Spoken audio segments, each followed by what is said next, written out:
Well, hi everybody. Thank you for having me. I'm very excited to jump into Concept to Vector, but these are great for rough sketches and maybe even reference images or low quality photos that you might have that you're going to want to flesh out and find those details again. What I'm going to have pulled up right here are 3 sketches that I worked on at the start of this year. Let's I'm excited. ungroup these and kind of drag these in here.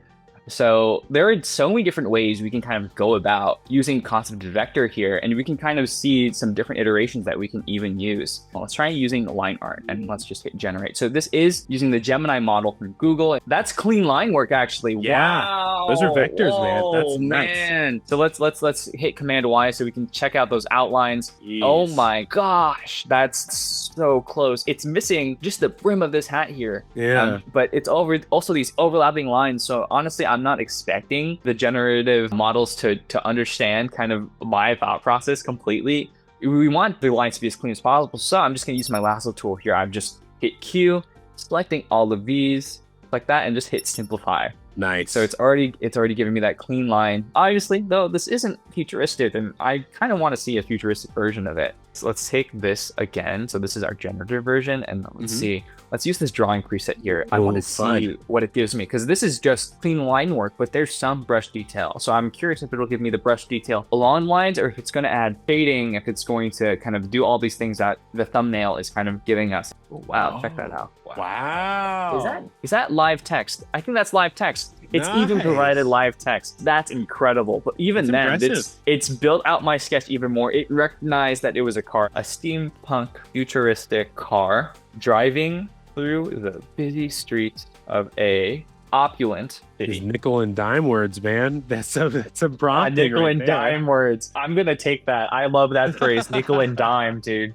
Wow. Yeah. You can tell that was from the reference of the original image. Curious to see how Gemini interprets this with a lower reference. I'm very interested in that as well. So let's give that a shot. This is cool. Oh, that's really good, dude. Really well. What I love about this is that there's this glass road. I would want that. Clock Tower is great. It's keeping in mind those different things to be aware of as we're illustrating, kind of things to frame, what to include. Let's give this next illustration a shot here. My prompt here, just kind of based on this original one, I kind of want to match it as closely as I can. I'm gonna get a similar style. Ship sailing above an underwater industrial city, dropping packages from above. Not that at all. Not that at all. It even knows that I'm delivering packages from above, air and aqua delivery, and this is live type. You know, the styles can just be so different, so it's always best to go in and make those edits yourself. And I particularly say that because I'm noticing that these are more illustrative features here. More illustrative features here as opposed to kind of above right here. We don't see kind of those liberties, those creative liberties. So it is very different, but it's still the steampunk feel. Yeah, and let's do one more here. We're taking these sketches that I had made kind of with this Adobe Live community brief in mind and building out these futuristic posters that I just haven't had time to work on, but I would love a kind of a starting point to kind of go in with my own style, with live brushes and all that fun jazz to make something that is uniquely my own. This is so cool how it's interpreting it, because this is still by the sky, but this portion here is underwater and it's connected by that cloud. It's a great idea that I'm gonna have to at least jump off of at some point. But this is a great place to leave this sketch. Let's go in kind of with our last one. Steampunk Virtual Sky City with robots with wings with an industrial frame. Sick.